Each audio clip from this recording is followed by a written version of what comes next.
Есть темы, которые за один присест не решаются, и им нужно некоторое время. Как некая вспышка, идея возникает, но физически ты до нее, возможно, еще не созрел.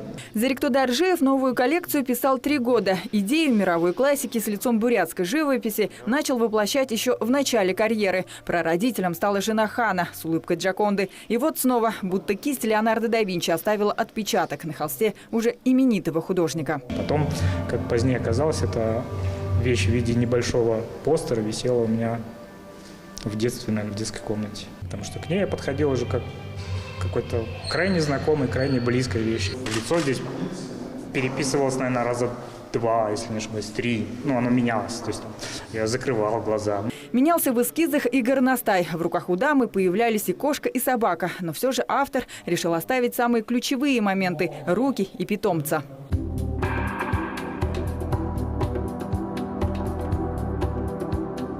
Картины Зарикто Доржиева с каждой секунды раскрываются по-новому. Например, здесь мы видим не только всадника, но и ночной мегаполис из степных кочевников. Соединить прошлое и будущее позволяет новая техника – техника наложения. И, как говорит сам автор, восстановить и повторить подобную картину практически невозможно.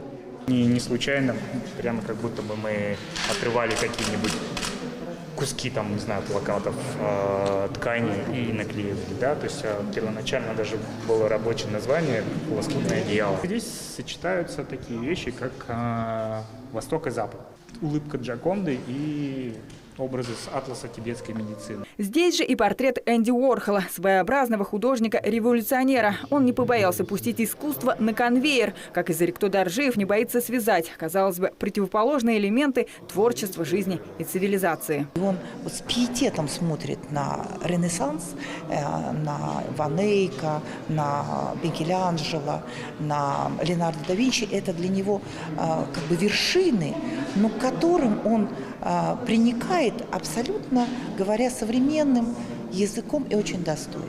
Впервые новые картины увидели свет на Венецианском биеннале. Улан-Удэ стал 3-м городом в списке выставок художника. Работы будут доступны для горожан 2 месяца. Но в условиях пандемии зал будет принимать небольшие группы, по 5 человек. Дальше картина отправится в Иркутск и Красноярск.